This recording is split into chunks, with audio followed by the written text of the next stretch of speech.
Phlébite, nature, symptômes et traitements. La phlébite est caractérisée par l'apparition d'un caillot dans une veine ou un groupe de veines, qu'elles soient superficielles ou internes. Le traitement est généralement assez simple, mais exige de la rapidité. La phlébite, également appelée thrombophlébite, est un processus inflammatoire qui résulte de la formation d'un caillot sanguin qui bloque une ou plusieurs veines, généralement dans la jambe. Il en existe deux types principaux, superficiels, près des parties les plus extérieures de la peau, et profondes à l'intérieur d'un muscle. Selon les portails médicaux professionnels, la thrombophlébite superficielle est une pathologie assez courante, car on estime que 3 à 11% de la population générale en souffre à un moment donné. Son apparition est plus fréquente après la 6e décennie de vie et chez les femmes. Principaux symptômes de la phlébite. Comme mentionné ci-dessus, les phlébites se divisent en deux catégories, superficielle et profonde, également appelée thrombose veineuse profonde ou TVP. Les signes cliniques varient en fonction de chacun. Pourtant, la Bibliothèque nationale de médecine des États-Unis montre les symptômes généraux. Gonflement de la partie du corps affectée. Il se produit généralement dans la jambe, douleur dans cette zone, rougeur de la peau, pas toujours présente, chaleur, avec sensibilité sur la veine bouchée. La thrombophlébite superficielle s'accompagne d'une rougeur de la peau. Également, un cordon rouge dur et sensible au toucher peut apparaître sous la peau. La TVP est moins évidente, car elle se caractérise par une douleur et un gonflement généralisé. Les causes des phlébites. La phlébite survient lorsqu'un caillot de sang se dépose dans une ou plusieurs veines, provoquant leur gonflement. La clinique Mayo et d'autres sources déjà citées nous montrent les causes les plus fréquentes de ces pathologies. Parmi celles-ci, on peut citer les suivantes. Une lésion veineuse, une maladie héréditaire de la coagulation restée immobile pendant longtemps, comme dans le cas des personnes admises à l'hôpital, un cathéter de stimulateur cardiaque qui est passé dans la veine par grossesse et accouchement au cours des 6 derniers mois, obésité et surpoids. En général, les caillots veineux apparaissent lorsque quelque chose ralentit ou modifie le flux sanguin dans les veines. Toute pathologie qui a cet effet secondaire, de l'obésité à certains procédés chirurgicaux, peut entraîner une phlébite superficielle ou profonde. Comment la maladie est-elle diagnostiquée? Le prestataire de soins de santé diagnostiquera généralement le patient en fonction de l'apparence de la zone affectée.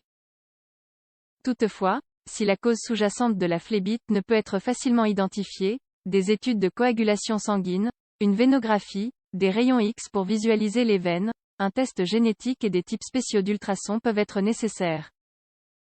Groupe à risque et complications de la phlébite. L'âge moyen des patients atteints de phlébite est supérieur à 60 ans, principalement des femmes.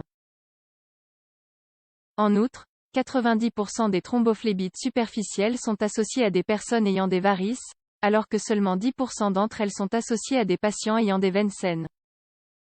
Selon l'Axael Skipper Foundation, il existe plusieurs facteurs de risque qui favorisent le développement des phlébites. Il s'agit notamment des éléments suivants.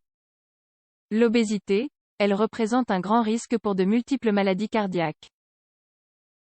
Sans aller plus loin, et comme l'indiquent les études médicales, un excès de masse corporelle est associé aux maladies cardiovasculaires, à l'insuffisance cardiaque et à la mort subite. Le tabagisme prédispose à la formation de thrombus dans les artères et les veines.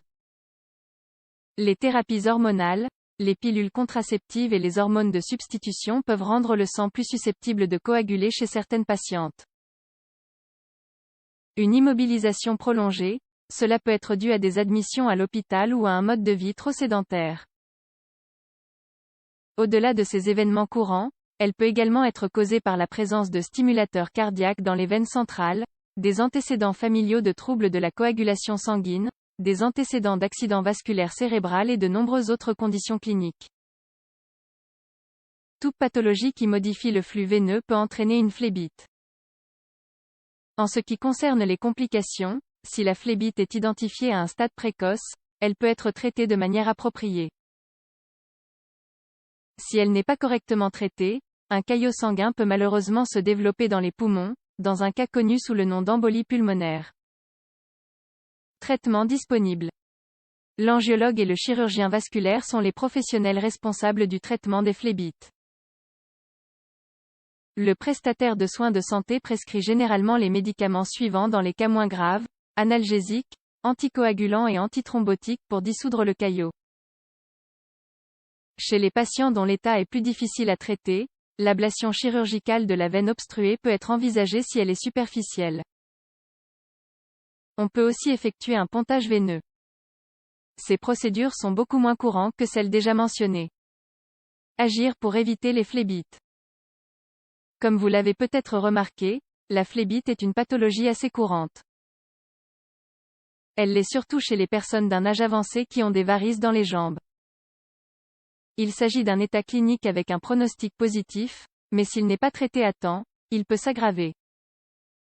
Pour éviter les phlébites, la meilleure chose à faire est de mener un mode de vie sain, bouger, faire de l'exercice, ne pas fumer et éviter les aliments riches en calories. L'obésité peut provoquer de multiples maladies, dont les thrombus.